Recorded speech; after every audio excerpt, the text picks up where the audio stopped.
Kaya palakpakan po natin ang Panginoon sa buhay po ni Pastora Samira Masangkay. Praise the Lord, God is good. And all the time.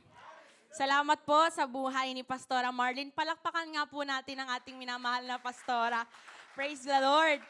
Isa pong napakalaking pribilehyo po na kayong lahat ay makasama sa araw na ito. Pero bago ang lahat po, baka hindi nyo pa po nababati ang inyong katabi ng happy anniversary. Pakibati nga po. Praise the Lord. Sa likod naman po, pakibati po ang nasa likod nyo ng happy anniversary. Praise the Lord. Isa pong karangalan na kayo po ay makasama sa araw na ito. Actually po sa napakadami pong maaring ma-invite po sa lugar na ito ay minarapat po ng inyong minamahal na pastor at ng ating Panginoon na tayo po'y pagkatiwalaan. Kaya nawa po sa umagang ito ay, bagamat kita nyo naman ako ay bata pa, nawa po ay alamin po natin sa ating mga puso na hindi po si Pastora Samang nandito nagsasalita sa inyo, ngunit ang Diyos po mismo ang may nais iparating po na mensahe sa inyo. Kaya po, pakiusap ko lang po sa inyong lahat ay nawa po bawat salita na lalabas po sa ating mga labi sa araw na ito ay ituring nyo pong hindi mensahe ni Pastora Marlene, Pastora Sam, kundi salita po na galing sa ating Panginoon mismo. Amen? Are you ready po ba? Amen. Bago po ang lahat, nais po namin kayong batiin ng Blessed 12,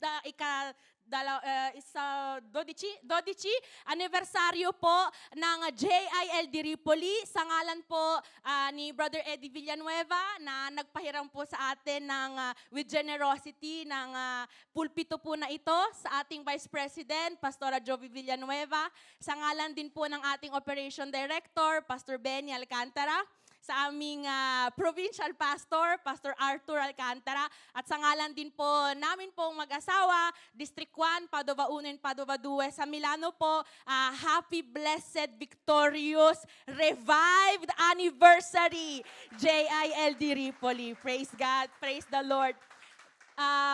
Bago po ako mag-umpisa, nais ko lang pong i-commend ang isang tao na siguro hindi nyo po masyadong napapansin, hindi nyo po masyadong naitatanong kung kamusta po siya o kung kamusta na po ba ang andar ng kanyang buhay.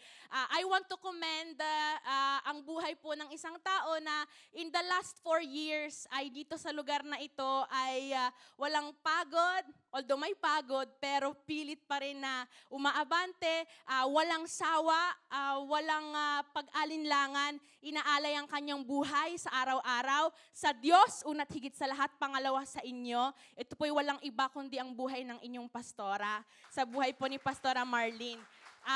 Bago po ako mag-umpisa, ito po'y na po namin mag-asawa. Tuwing kami ay pupunta sa ibang mga lugar, itong mga bagay po kasi pagpasensyahan nyo na po ako, minsan nyo lang po ito marinig at ang inyong pastora ay hindi nyo po ito maririnig sa kanya. So ako na po ang magsasabi sa inyo. Alam niyo naman po ang inyong pastor ay may buhay din pong kanya. Amen po.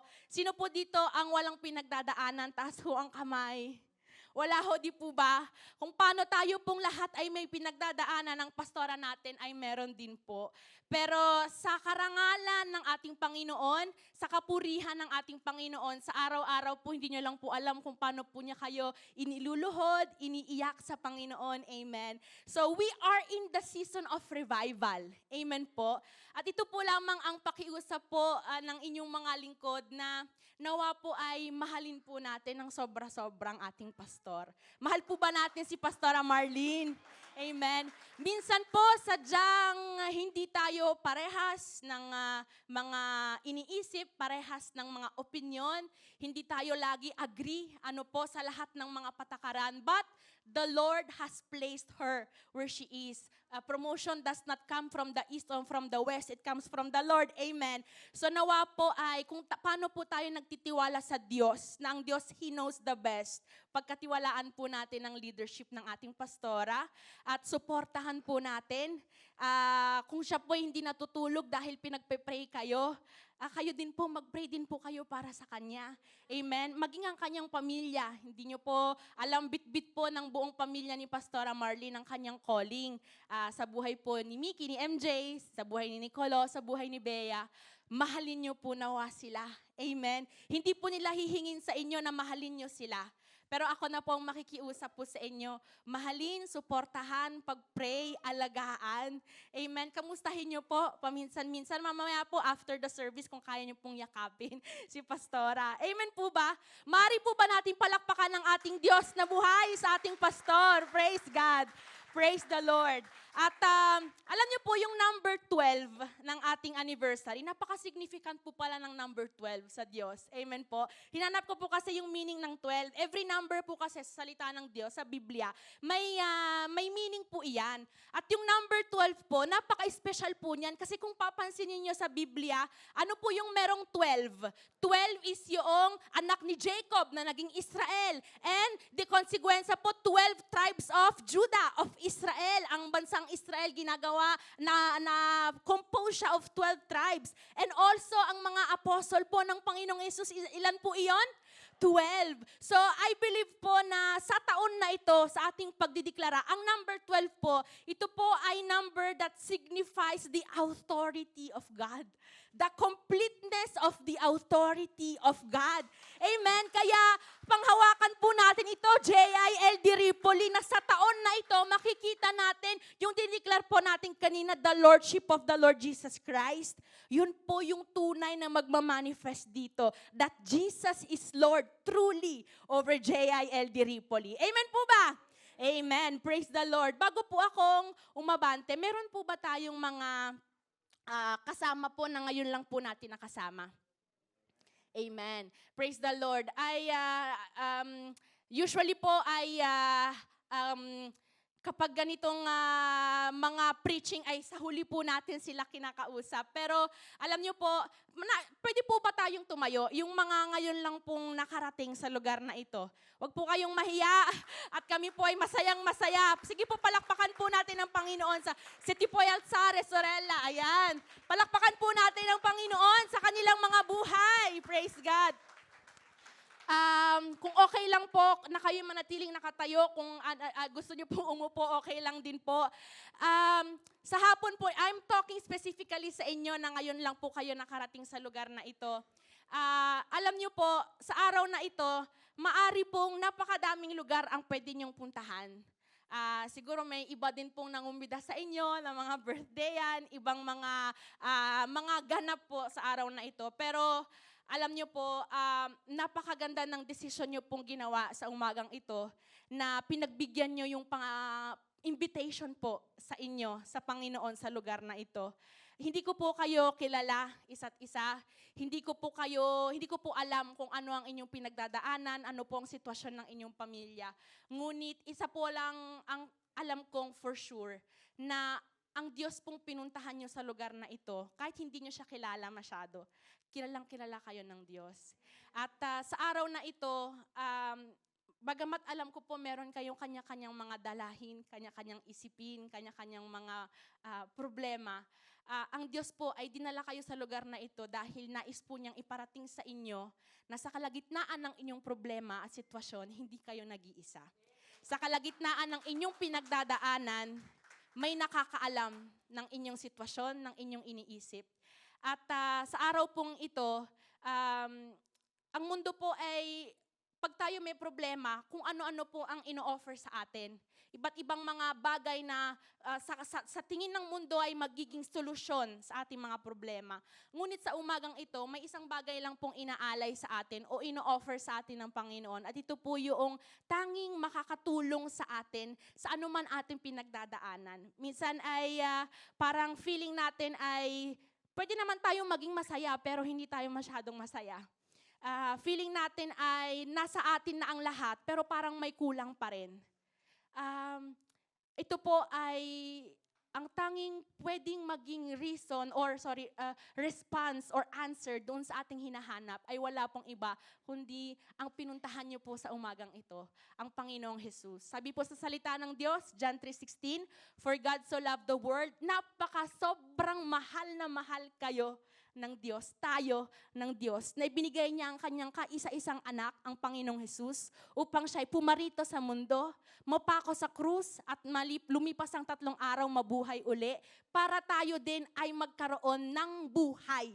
At hindi po yung basta-basta buhay lamang, kundi yung buhay na masagana, buhay na masaya sa kabila ng pagsubok at problema, buhay na walang hanggan, na may pag-asa. Amen? So, ngayon po mamaya, madami pa po tayong pag-uusapan, pero bago pa man po tayong mag-umpisa, I want to invite you na kung nais nyo pong maranasan yung nararanasan namin, siguro kanina nyo pa nakikita po yung mga nandito, sayaw ng sayaw, masayang masaya, parang walang problema sa mundo. Sila po ay ganon dahil ito po yung kanilang nakatagpuan, ang pagmamahal ng Diyos. At kung nais nyo din pong bigyan ng puwang o pagkakataon na maranasan nyo yung kagalakan na iyon, I invite you. Siguro tayo pong lahat, as a family, tayo pong lahat ay tumayo. At tayo po ay mananalangin lang po ng isang panalangin. Ang tawag po dito ay panalangin ng pagtanggap. Ang Diyos po ay meron siyang iniaalay sa atin na regalo. Kapag ang regalo po ba'y inabot sa atin, ano ang ating gagawin? Bukod sa tayo magpasalamat, di po ba'y aabutin natin at kukunin, tatanggapin po natin. Sa umagang ito, ang Diyos po ay nag-aalay sa atin ng kanyang pagmamahal, ng kanyang kaligtasan, ng kanyang kagalakan, ng kanyang pag-asa. Kung pwede po, kung gusto po natin, ito'y tanggapin po natin. Anyayahan po natin siyang kumilos sa ating mga buhay. At makikita niyo po kung paano po kami mukhang masaya. Masaya naman ho talaga sa kabila ng problema. Ganon din po ang inyong mararanasan. Amen? Maaari po ba natin itaas ang ating kanan na kamay? Ito po ay wala pong kapangyarihan. Ito po ay simbolo lamang po ng ating pagsuko sa ating Panginoon. Pwede po tayong sumunod sa panalangin na ito. Ang kinin po natin na sariling ating panalangin at ito po'y papakinggan ng ating Diyos. Sa umagang ito, sa inyong imbitasyon, sa inyong tahanan, salamat dahil idinala nyo ang aking panyapak sa lugar na ito. Salamat dahil sa lugar na ito, ipinaalam mo sa akin ang inyong pagmamahal. Sa oras pong ito, ako po'y nagpapakumbaba, umaamin sa lahat ng aking kasalanan mula sa pagkabata hanggang sa oras na ito. Patawarin niyo ako, Panginoon. Tinatanggap kita sa oras na ito, sa aking buhay bilang aking Diyos at sariling tagapagligtas. Manahan ka sa aking puso. Gawin mo ang inyong nais sa aking buhay. Ikaw ang Diyos, ikaw ang Panginoon ng aking buhay. Salamat po. Ito po ang aking panalangin sa pangalan ni Jesus. Amen. Ako na lamang po mananalangin. Heavenly Father, we thank you today. Salamat po, Panginoon, sapagkat sa umagang ito, umpisa pa lamang po, kayo po ay kumikilos na po sa buhay ng bawat isa sa amin, lalo't higit po, Panginoon, sa aming mga kapatid, sa aming mga kaibigan, na ngayon lamang po namin nakasama. Salamat po, Panginoon, sapagkat wala pong ni isa sa amin na sobrang layo sa inyo, na hindi nyo kayang abutin, bagkus ang bawat isa sa amin, Panginoon, nasaan man kami, nasa pinakamadilim man po kaming bahagi ng aming mga buhay, ay kayang-kaya nyo kaming abutin. Kaya sa oras na ito, Panginoon, sa lahat po ng mga nanalangin, ng prayer of acceptance na ito, I pray, Lord God, for your presence to be upon their lives, at kayo po ang mag-manifest ng iba't ibang uring mga himala, pagpapala sa kanilang mga buhay, nakalakip, Panginoon, ng inyong salvation sa kanilang mga buhay. Father, we praise you, we bless you, and we honor you, at pinagkakatiwala po namin sa inyo ang buhay ng bawat isa. Sa iyong papurit pagsamba sa pangalan ni Jesus. Amen. Palakpakan po natin ang Diyos. Praise God. Praise the Lord. Hopefully ay mabilis lang po natin maitatawid ang itong very message of the Lord para hindi nyo po ako tulugan masyado. Pakitignan nga po ang ating mga katabi. Baka medyo gumaganong-ganon na ho ng konti. Kapag nakita nyo ang inyong katabi, medyo nag-i-sway na, pakikurot na lang po. Hingi muna tayo ng permission sa kanya, kapatid. Pwede ba kitang kurutin? Para sakali man, tulungan po tayo. Amen. Praise the Lord. So, sa araw pong ito, at buong taon, ano po yung paulit-ulit nating salitang naririnig? May clue po, nakasulat dito sa likod ko. Revival. Pakisabi nga po, revival. Ang salitang revival po, ito po ay nanggagaling sa Latin word na re, which means again, uli, muli, and yung salitang Latin na vivere. Sa Italian din po siya, similar po. Ano po ibig sabihin ng vivere? To live, mabuhay. So, kung sa literal pong ibig sabihin, na meaning po nito, literally means to come back to life. Na mula sa pagkapatay ay nabuhay muli. Sulyapan po natin ang ating katabi kung mukhang patay o buhay. Sabi nung iba, kung amoy patay. Joke lang po.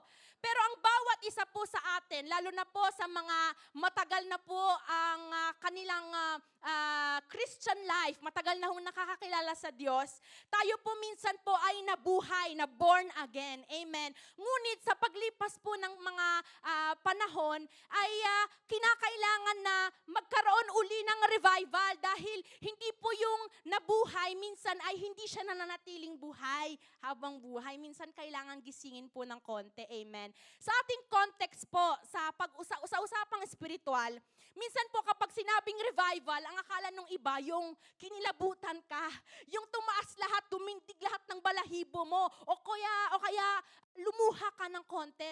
They think that's revival. But you know, true revival, yung revival na isinasabi ng Panginoon, ito po ay may drastic, may kakaiba, napaka-extraordinary na internal and external manifestation. May nangyayari na tunay, hindi ka lang kinikilabutan sa balat. Hindi lang tumitindig ang iyong balahibo, kundi sa loob ng puso mo, may nangyayari. Maging sa labas, nakikita mo ng ating mga mata, nakikita natin may manifestation. That is the real revival. Mabilis lamang po. Sa mga ating mga panahon, sa ating mga kinakagalawan na bagay sa mundo, nagkaroon po ng mga iba't ibang uri ng revival. Today, para lang maumpisahan natin yung example ng revival, tingnan lang po natin yung ilan sa mga greatest revival na nangyari po sa balat ng lupa. Ang una ay siguro yung dating-dati pa lagi natin naririnig, the Welsh revival. Sa Wales, sa lugar po ng United Kingdom. Taon 1904-1905, nagkaroon po ng Welsh revival. Basahin ko lang po ha. During the Welsh revival, infidels reconverted. Yung mga unbelievers, mga naging believers, drunkards, yung mga nagiinom, gamblers, thieves, sila po ay naligtas. Thousands reclaimed respectability. Yung mga buhay ay wala ng dangal. Mga nagkaroon bigla ng yung naging respectable uli ang kanilang mga buhay. Confession of awful sins were heard. Alam niyo po, nangyayari po, yung mga drug addict po, pumupunta po sila ng kusa sa mga police station at sinasabi nila, ako'y nagkasala, ako ay gumagamit ng pinagbabawal na gamot at sasabihin sa kanya ng police na siya din na-revive, pinapatawad ka na namin, humayo ka, go and preach the word. Ganun ang nangyayari doon. At sabi po dito, miski yung mga halimbawa sa restaurant, mga waiter na nangungupit ng pera, bumalik sa restaurant, binabalik yung pera. Lahat po ng mga sins, yung mga sikreto na pwede naman isikreto, inilantad po nila. Yun po yung naging uri ng revival sa Wales. At sa loob ng 5 linggo, 20,000 people ang naligtas. Ang mga nag-join sa church. Isipin po natin sa lugar ng Diripoli, kung ganito po yung maging revival sa loob ng 5 linggo, sadya na ho, hindi tayo magkakasya dito kung 20,000 ang papasok. Amen. That is what we call revival. Pangalawa po, siguro ito medyo medyo familiar kayo ng konti dahil very recent. Asbury Revival. Mula po nung 1905 din po, halos every other year or recurrently, meron pong nangyayari, mag-uumpisa lang ho sila ng prayer meeting, tapos hindi na nila namamalayan, 2 linggo na ho silang hindi umuuwi. Dire-diretso ang kanilang pagpupuri, dire-diretso ang kanilang pagsamba. Ang mga eskwelahan, yung university po kasi yung Asbury, pinipilahan. Hindi na sila magkasya sa loob, miski doon sa garden ng kanilang school. Mga doon na napupuspos ng banal na spirito. Amen. And nung pinakahuli, noong February 2023, halos 2 linggo po, nabalitaan niyo po ba yon? 2 linggo silang hindi umuwi, dire-diretsong pagpupuri. And lastly po, meron pong isang church na naumpisahan po siya ng isang activist, radical activist na naging pastor. Kasama niya ang kanyang 15 estudyante. At sabi po dito, a church that started by a radical activist pastor with his 15 students became one of the greatest fast-growing church in the world. Alam niyo po kung anong church po iyon? JIL Church. Tayo po iyon. Amen.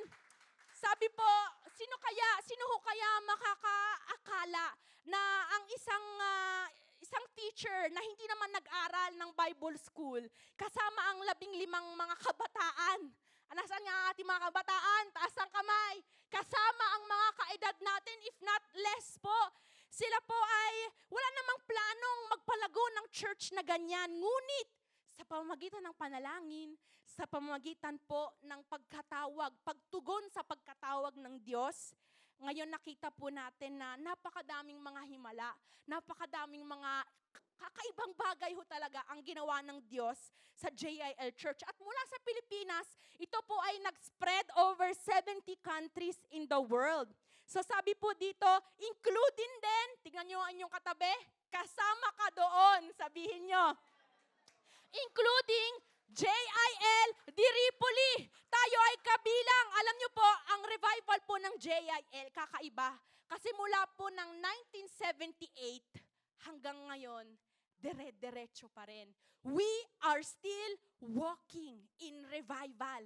Amen. Do you believe in that? Akala po kasi nung iba ay, yung revival ay hinihintay po natin. Pero alam nyo po, mula nung kami pumasok dito, ako'y naiiyak kanina pa po dahil baka hindi nyo lang po namamalayan yung iba sa atin. Hindi po natin namamalayan, hindi natin pinapansin, but revival is in this place. Sa pagpupuri pa lang po natin, sa ating mga kabataan, sa ating worshipers, sa ating pastora, revival is in this place. Kailangan lang po nating tayuan. Kailangan lang po natin na alalahanin na may revival. Kailangan lang po nating panindigan ang revival na iyon. We are walking in a season of revival. We are not waiting. We are walking. Nandito na po tayo. Amen? So mabilis lamang po ang ating title for today is Season of Revival. Panahon ng paggising muli. Panahon ng pagkabuhay muli. Amen po. So sabi po, in this season, sa panahon na ito po yung season kung saan ang mga supernatural things ay mangyayari. Yung mga kakaiba, yung mga hindi inaakalang posible, yun yung mga nangyayari. Hindi ko po alam sa inyo kung ilan na yung mga narinig yung testimony, pero nawa po ito po ay mapansin po natin that we are walking in revival. Meron po sa amin nagpatotoo nung isang araw sa Milano po, taga Via Padova siya actually, na na-diagnose po siya na mula pala siya nung bata pa po siya, may butas ang kanyang puso. At ngayon lang ho natuklasan ng doktor na may butas ang kanyang puso malipas ang 50 anyos. Doon halos. Doon lang po nalaman na may butas ang kanyang puso. Ngunit dahil sa panalangin, dahil we are walking in revival, and when there is revival, there is miracle, nung pag-check up niya muli, yung butas nawala. Nawala po. So, hindi po siya imposible, hindi po siya kathang isip. Totoo ang revival, totoo ang himala, totoo ang kagalingan, totoo ang kaligtasan. Amen po.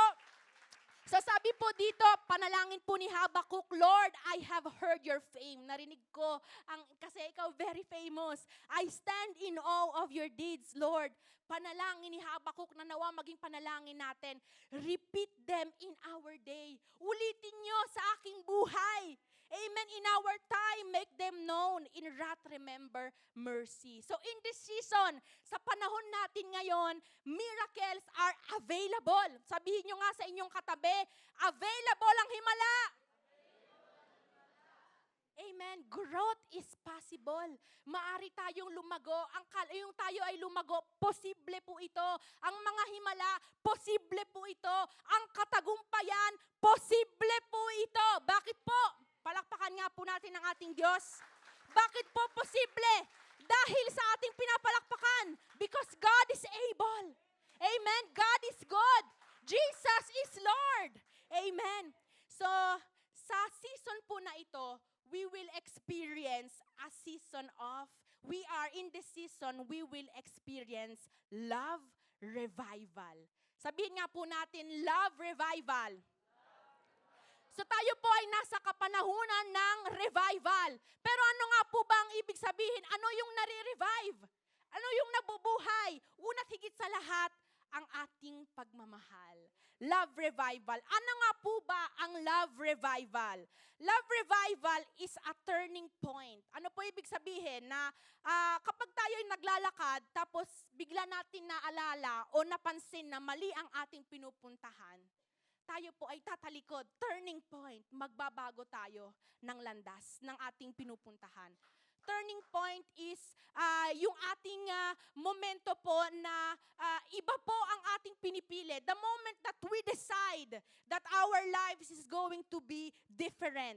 Sa ating pong objective po, ito po, what is love revival? It is an intense burst of passion toward God. Yung biglang, ano po bang ating tema? Rekindle your passion for God. Amen. Ang love revival, yun po pala, kapag na-revive ang ating pagmamahal sa Panginoon, ang ating passion para sa Diyos ay nagiging, kumbaga parang nakakapaso. Yung kailangan ay, ano po ba, natry nyo na po bang kumuha ng, sino po ba dito ang naglagay sa oven ng potato? Yung kamote. Kasi kami yung kamote, ino-oven po namin yon. Na-try nyo na po ba na pagka okay na pagka timer niya ay kunin nyo? Na-try nyo po ba nang wala kayong guantes? Na-try nyo yung gaganunin nyo? Di po ba ay nakakapaso ng sobra? Anong gagawin nyo? Di po ba ipagaganon yung pagkambyo-kambyo nyo ng kamay? Kasi hindi siya maaring magstay sa isang kamay lang, kundi mapapaso po. Kapag love revival po pala, kapag nabuhay ang ating pagmamahal sa Diyos, hindi natin ito pwedeng maaring i-maintain sa ating kamay lamang. Kailangan gumagalaw-galaw. Kailangan may nangyayari. Kailangan ay paano-ano po, pakambyo-kambyo ng ating dapat may nangyayari sa ating buhay. Kung hindi, ito'y masusunog lang po tayo. Amen. So, what is love revival? Ito po ay going back to our first love. Sino po dito ang nakaranas ng first love? Mga mister, nasang inyong mga asawa? Kung katabi nyo, hawakan nyo ang kamay. Kung hindi nyo katabi, hanapin nyo at kindatan nyo. Sabi po dito, faith can move mountains. Amen?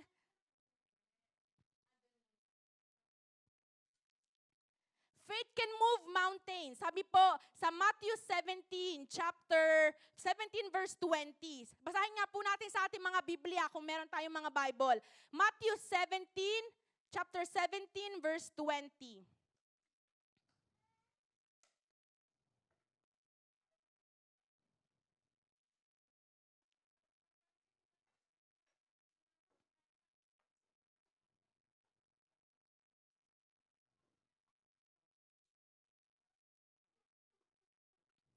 Sabi po dito, he replied, because you have so little faith, sabi niya, truly I tell you, if you have faith as small as a mustard seed, you can say to this mountain, move from there to there, and it will move. Kapag meron daw po tayong pananampalataya, lahat po ng may pananampalataya, taas ang kamay.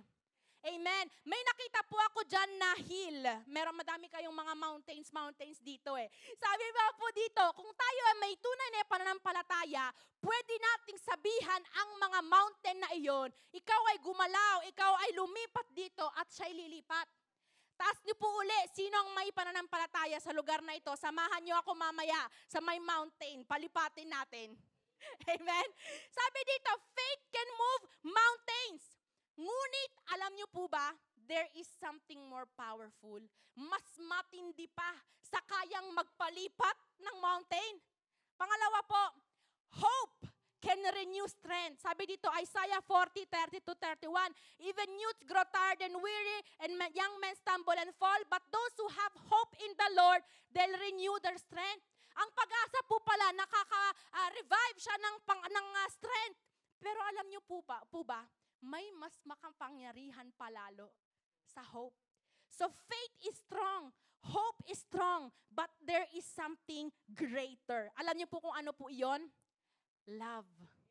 Love is the most powerful thing on earth.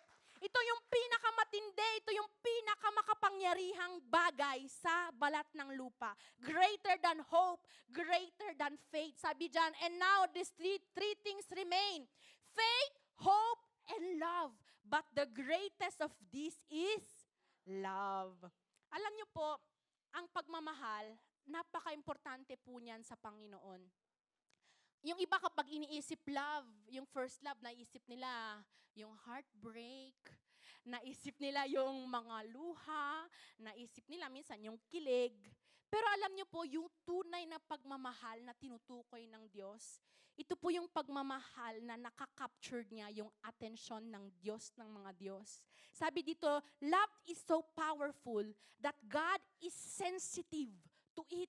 Na kapag nakita niya sa lugar na ito, Brother Glenn, matindi ang pagmamahal mo sa Diyos, mapapatingin talaga ang Panginoon sa puso ni Brother Glenn. Bakit po? He is sensitive to it. Gustong-gusto po niya iyon. Ngunit, yung ating yung ating tema for this day, meron po siyang nabanggit tungkol sa pagmamahal na ito. Sa Revelation chapter 2 verse 1 to 7. Sabi po dito, letra po ito letra na ginawa ni Apostle John sa mga church ng taga-Ephesus. Sabi niya na madami po siyang nilista na napakaganda tungkol sa Ephesus. Sabi niya sa church ng Ephesus, alam ko ang iyong ginagawa, batid ko ang iyong pagpagal, batid ko ang kabutihan ng iyong puso, batid ko ang iyong katuwiran, batid ko ang lahat. I know everything. Kung doon lang tinuldukan, edi maganda po sana kasi magandang karangalan po iyon. Ngunit sabi po niya sa verse 4, yet, sabihin nga po natin, yet. Ngunit, sabi, I hold this against you. Ito lang yung masasabi ko sa'yo. You have forsaken your first love.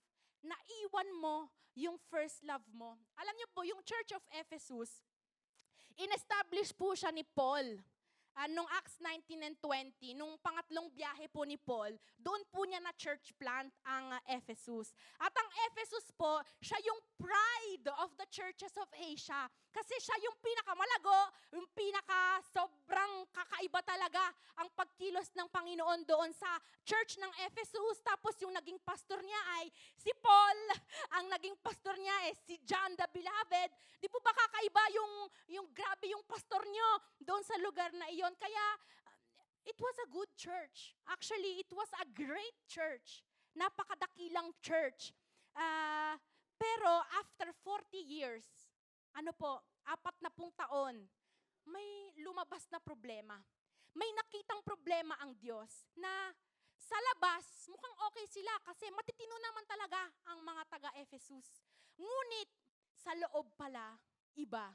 May nasi-share po lagi si Pastor Ael na kapag kami po ay bumabiyahe, na may mga pagkakataon po na yung aming po mga binibisita, meron po silang binibigay na pabaon po.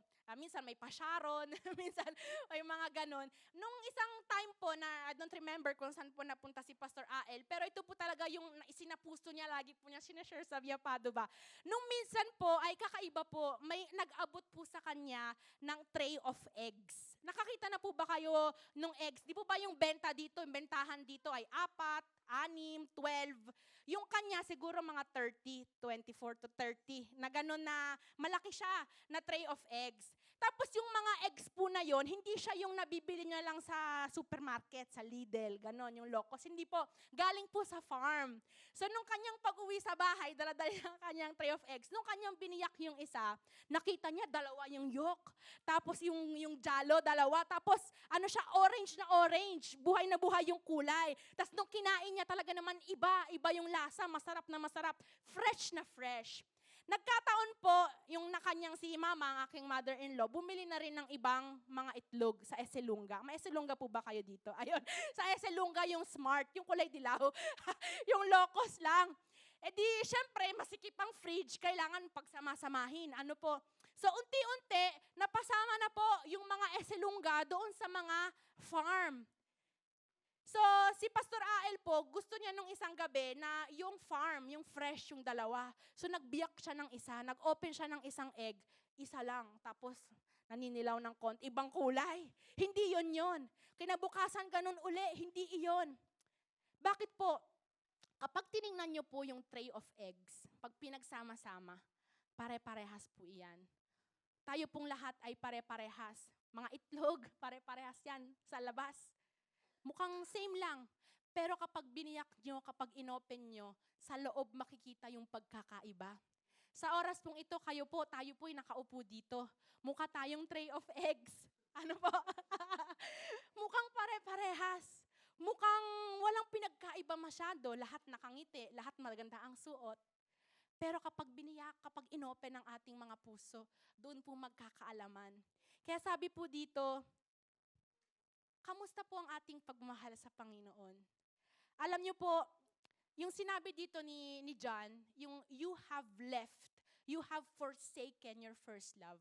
Alam niyo po, yung left, yung forsaken, tsaka yung lost, magkaiba po yun. Yung iniwan at yung nawala, magkaiba po yun. Yung iniwan, sinadya daw po. Amen? So sabi po dito ni Paul, ito lang yung aking masama, yung kinakasama ng loob ko sa'yo na iniwan mo ang pagmamahal mo, ang first love. Kapag pinutol po ang kahit anong bahagi po ng ating mga pagkatao, siguro, actually, I want to praise the Lord na kanina very blessed po kami sa ating worship leader. Pero bagamat ano po ang ating mga buhay, we can still, pwede pa rin tayo magpuri sa Panginoon. Amen. Kahit anong kalagayan ng ating mga buhay. Ngunit, kapag ang kalagayan ng ating mga puso, yun ang hindi okay. Hindi po tayo maaring umabante. Amen po. Sabi po dito, bakit? Because the most important thing is the heart. Amen. In our relationship with God, what matters most is love. Ano po sabi sa Matthew 22:37 to 38? Love the Lord your God with all your heart, with all your soul, and with all your mind. Ang issue po, hindi po yung kung gaano kadami tayong binibigay sa Panginoon. Hindi po pala yung question mark, hindi siya yung kung every day na halos nandito ka sa church, kung halos lahat ng gawain naglilingkod ka, hindi po iyon. Ang importante sa Panginoon, ang importante sa Panginoon, yung kalagayan ng ating pagmamahal sa Kanya. Alam po, palakpakan natin ng Diyos, He knows everything. Wala po tayong may tatago sa Kanya. He knows, alam daw po ng Panginoon if we still love Him or not. Sa ating pagtaas ng kamay, na mukhang tayo pare-parehas na kataas ang kamay. Akala nung iba, mahal na mahal natin ang Panginoon, pero alam po ng Diyos kung tayo nagmamahal sa Kanya o hindi. Pangalawa, He knows if we love each other or not. Kung nagmamahalan pa po ba tayo o nagkukunwari o nagtitisan na lang tayo. Alam po ng Panginoon iyon. He knows if we still love the others, yung mga nasa labas, yung mga nangangailangan pa po ng pagmamahal ng Diyos. Batid po ng Diyos sa ating mga puso kung tayo nagmamahal pa rin sa kanila. God knows everything. Alam niyo po, mabilis lang po ito. May passage po sa Bible, sa John 6, na meron pong itinuturo ang Diyos. Ang Panginoong Jesus, dati, ganito ang gawain niya. Nagtuturo po siya, wala lang siyang mic. Siya po'y sumisigaw lang. parang si Pastora, sumisigaw kahit naka-mic. Siya po ay nagtuturo at nung minsan sa John 6, meron po siyang naituro na medyo kakaiba po. Sabi po niya na to be his disciple, kailangan kainin ng kanyang laman, inumin ng kanyang dugo. Di ba parang, ano ba sinasabi nito? Na parang kakaiba po ang kanyang tinuro, which is may ibang meaning pero yung mga tao hindi po nila naunawaan. Pero alam po ng Panginoon na ang kanyang tinuturo, mahirap pong unawain, mahirap siyang intindihin. At batid po niya na may mga tao na hindi po talaga maiintindihan ang kanyang sasabihin. Kaya dito sa passage po na ito, sa John 6, chapter 61, sabi niya, aware that his disciples were grumbling. Alam niya, aware siya na may nagrereklamo. Sabi ni Jesus, does this offend you? Na-offend ka ba sa mga sinabi ko? Na hindi ka ba natuwa sa aking mga sinabi? Sabi po sa sumunod na verse, from this time, many of his disciples turned back and no longer followed him. May nangyari po palang sa buhay po ng Panginoong Jesus na dahil sa kanyang pagtuturo, 70 ng kanyang mga leaders, key leaders, ay iniwan siya. Pero tumalikod ang Panginoon, hinarap niya yung kanyang 12 na pinili. At sabi niya, you do not want to live too, do you? Kayo din ba, iiwan niyo din ba ako? Humarap siya doon sa 12 na kanyang close na close sa kanya. Sabi niya, kayo ba, iiwan niyo din ba ako? Alam niyo po ang sagot ni Peter, napakaganda. Nawa may mapulot po tayong katuruan dito kay Peter. Sa John 6 pa rin, sabi ni Peter, Simon Peter answered him. Sige, sa susunod. Basahin nga po natin yung nakabold. 1, 2, 3. Lord, to whom shall we go? Ano po ibig sabihin po nito? Na bagamat ay siguro magkakaroon ng reason kung bakit tayo tatalikod, ma-offend, ma-stumble. Hindi man sa Diyos, sa ating kapwa sa church, ma-offend tayo. Ang tanong po sa atin ng Panginoon, in this season of love revival, revival ng pagmamahal sa atin sa Kanya. Tanong sa atin ng Diyos, iiwan mo din ba ako? Nawa po ang sagot po natin ay tulad ni Peter. Sabi niya, kung iiwan ka namin, Panginoon, saan kami pupunta? Kahapon nagka-dinner po kami ng mga ilang wahian po natin dito. At naging usapan po talaga namin na isipin po natin kung sakaling tanggalin ng Diyos sa aming po mag-asawa, kung sakaling tanggalin po ng Diyos sa aming mga buhay o mawala kami sa paglilingkod, hindi na kami bukas, hindi na kami lingkod ng Panginoon. Kung titingnan po namin ang aming mga buhay ay para bang wala na pong saysay. Hindi na namin alam kung saan kami pupunta. Hindi na po namin alam kung anong aming gagawin. Nawa po tayo pong lahat, yung uri ng love revival sa ating mga buhay, ganito katindi, na kung hindi dito sa iyo, Panginoon, kung hindi ikaw ang aming kasama, saan kami, kanino kami pupunta? Nawa ganun po yung uri ng pagmamahal na matagpuan ng Diyos sa ating mga puso. Kung hindi sa iyo, saan pa? Na wala tayong option na tayo'y ma-offend. Wala tayong option na tayo'y tatalikod. Wala tayong option na tayo ay tatakas. Lalayo sa Kanya because, Lord, to whom shall we go? Ang panalangin po natin sa season na ito po, Lord, increase my love for you. Sabihin nga po natin, panalangin po natin, 1, 2, 3. Lord, increase my love for you. In this season of our love for God, our love for the Lord will be renewed, babaguhin, will overflow, at lahat ng bagay sa ating paligid ay madadamay. Kapag ang ating pagmamahal sa Diyos ay na-revive, ito po ay lahat ng bagay para siyang domino effect, marirevive din. Yung mga napunta dito na aminin nyo sa hindi, na wala na po ang ating joy, ang ating kagalakan na sa ating paglilingkod sa Diyos, para bang minsan ay para bang tayo napipilitan na lamang, hindi na natin makatagpuan yung, hindi na tulad ng dati na tayo excited lagi. Kapag na-revive ang ating pagmamahal sa Diyos, our joy will be renewed. Amen. Alam niyo po, napaka-importante po sa isang Kristiyano na kita ang kagalakan. Tignan niyo nga po ang inyong katabi kung mukhang masaya. Amen. Bakit po? Our joy is our greatest testimony as a Christian. Bakit? Tulad ng sinabi ko po kanina, ang mga Kristiyano, hindi po totoo na walang problema. Minsan nga po ang problema ng Kristiyano mas matindi. Amen po. Amen. Hindi nyo lang pinapakita.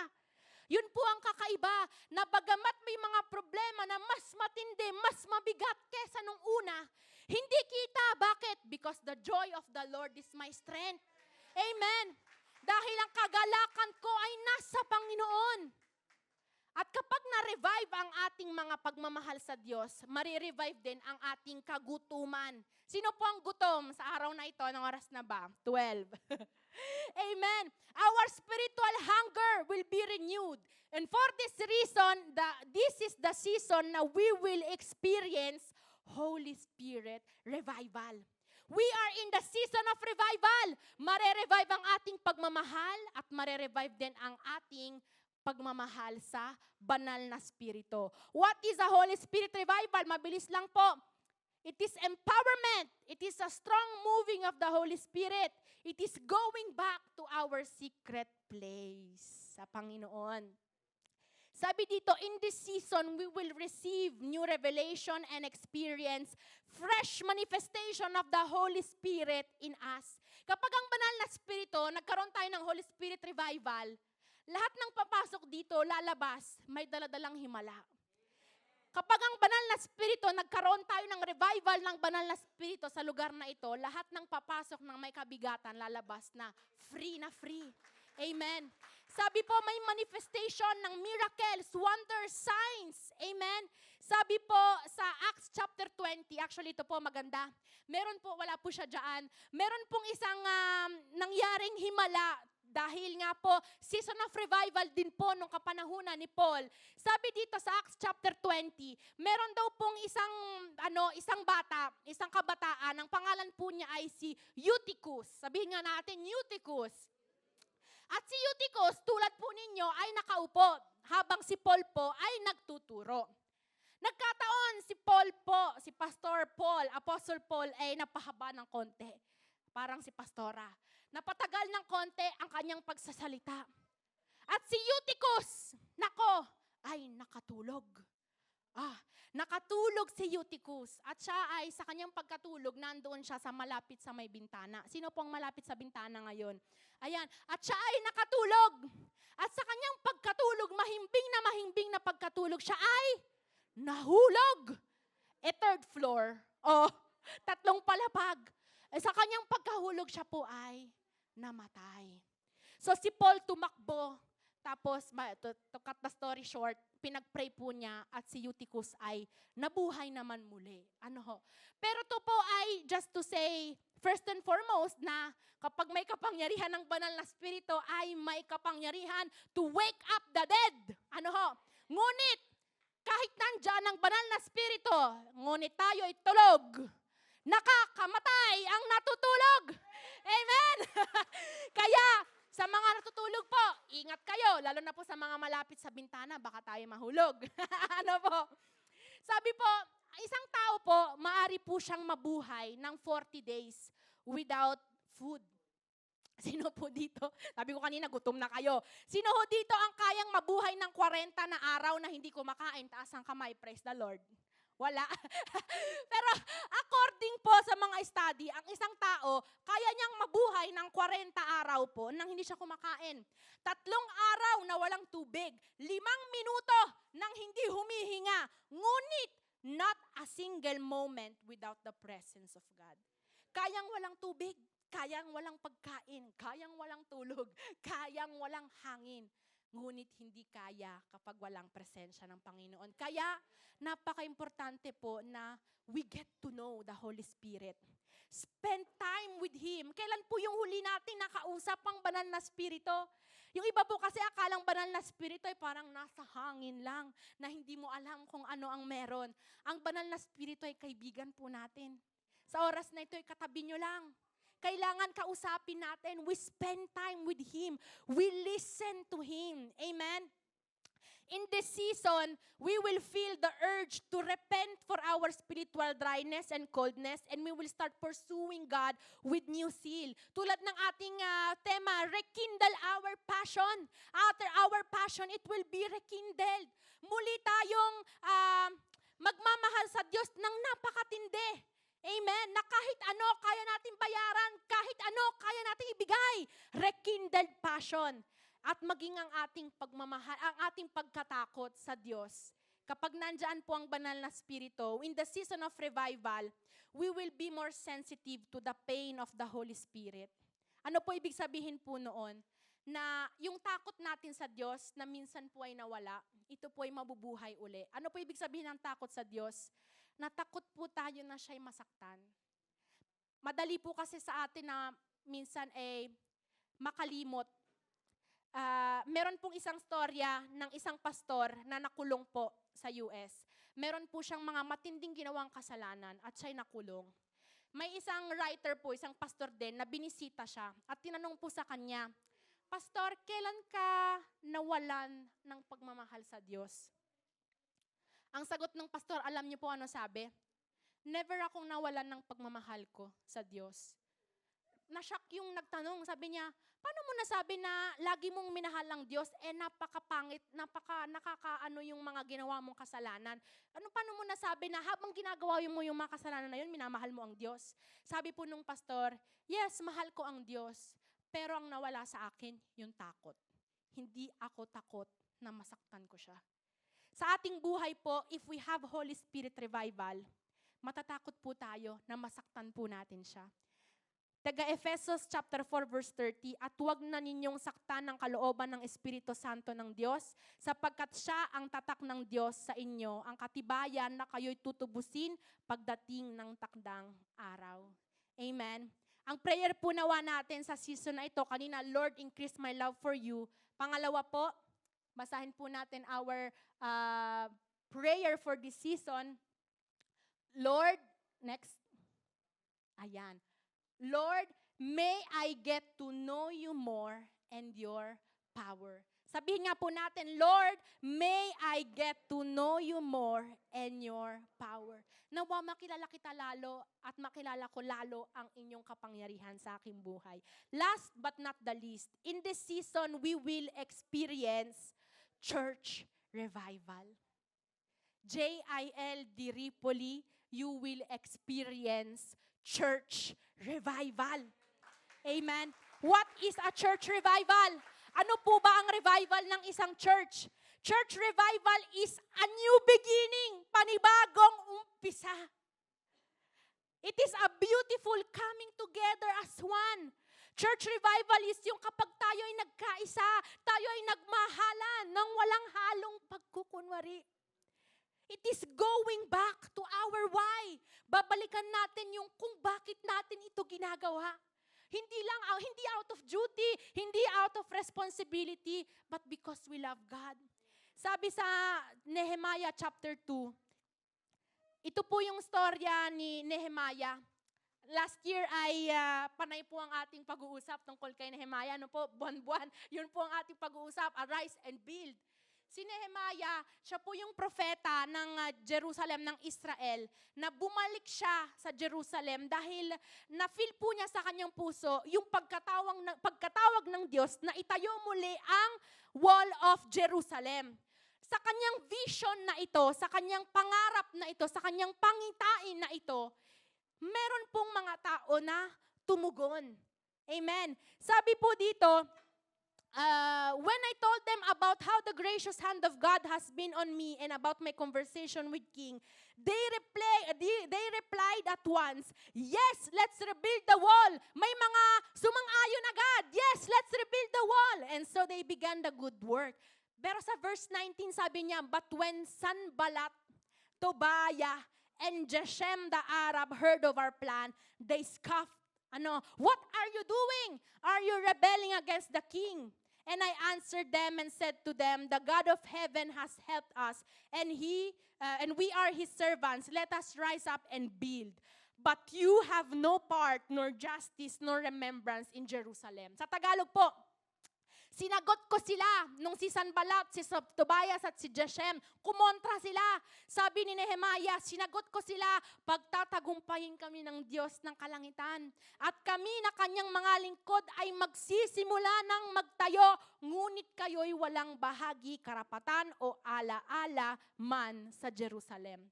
Alam niyo po, in this season of revival, God is raising up new Nehemiah. Nagre-raise up siya ng panibagong Nehemiah na magkakaroon ng pangarap, pangitain para sa Diyos.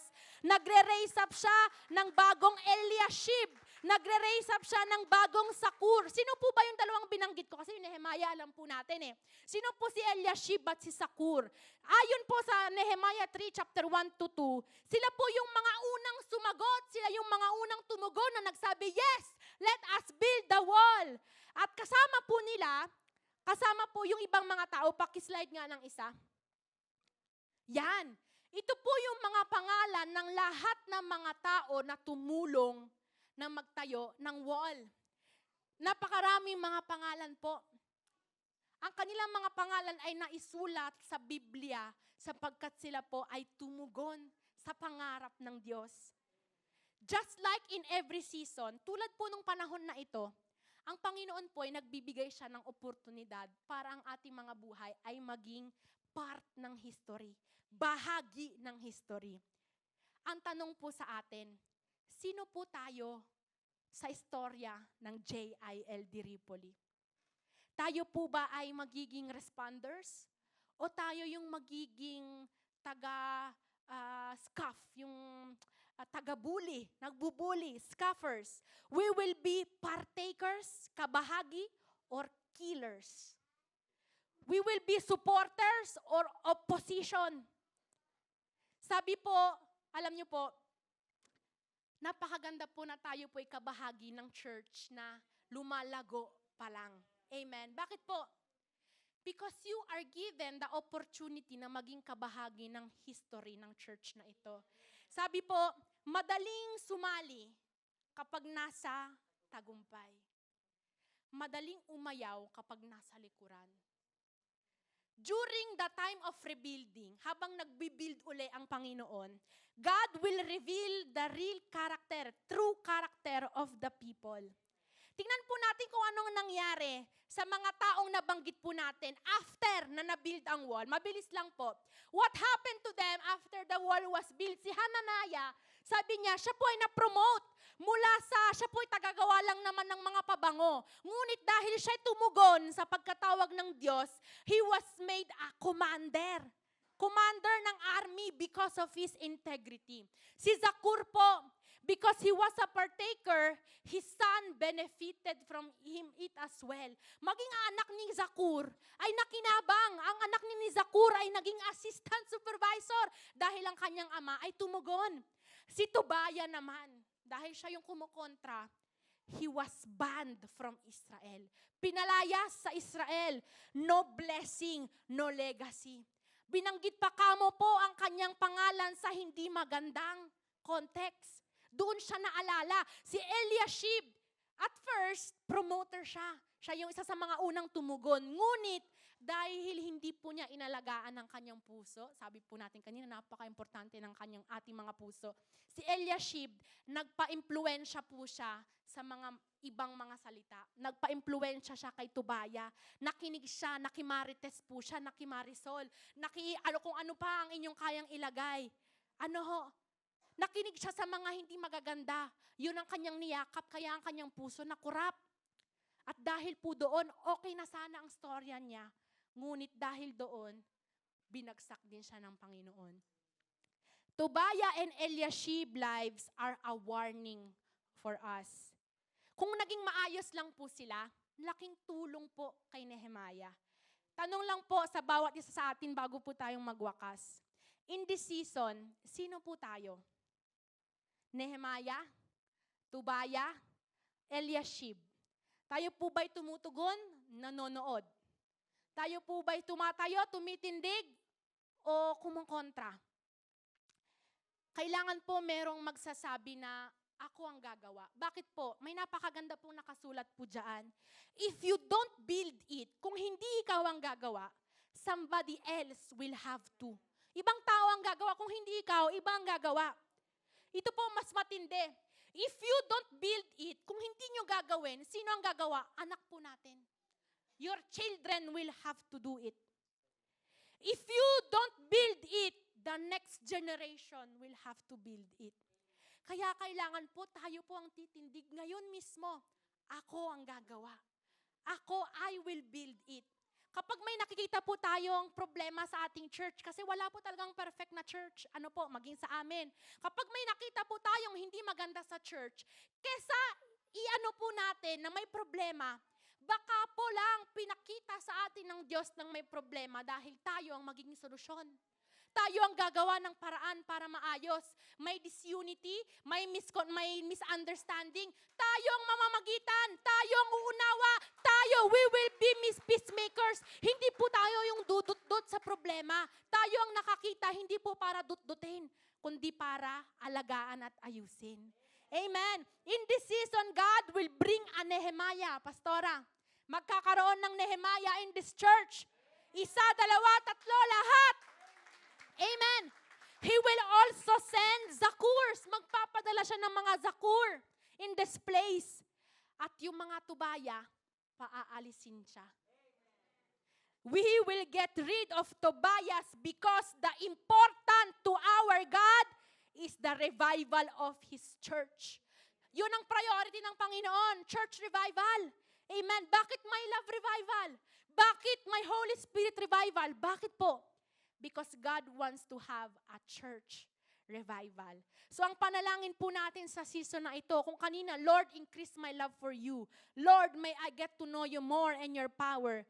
Pangatlo po, Lord, use me to build your church. Amen. Palakpakan po natin ang Panginoon. Habang tayo pong lahat ay tumatayo, mabilis lamang po na conclusion.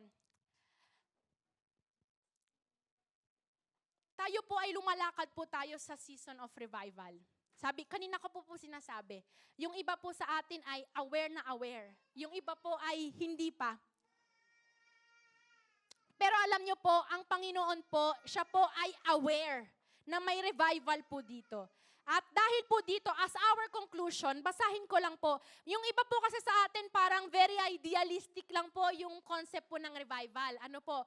Okay po, Pastora, may revival. Okay po, Pastora, love revival, Holy Spirit revival, church revival. Pero ang katotohanan po, karamihan po sa atin, ang katanungan, anong gagawin ko? Sa practical, anong ibig sabihin po noon? Sa ating, sa ating tema, sa ating Revelation chapter 2, binigay sa ating anniversary. Meron po ditong verse 5. Sabi dito ng Panginoon, di ba, you have forsaken your first love. Pinabayaan mo ang iyong unang pagmamahal.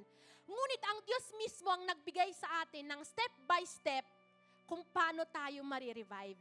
Hindi tayo kailangan mangapa, hindi po natin kailangan parang mag-pray na kung paano. Sinabi na po ng Diyos kung paano magkakaroon ng revival. At ito po'y mabilis na mabilis, madaling maalala. Bakit po? Because these are the 3 R's of revival. At ang tatlong letter R ng revival.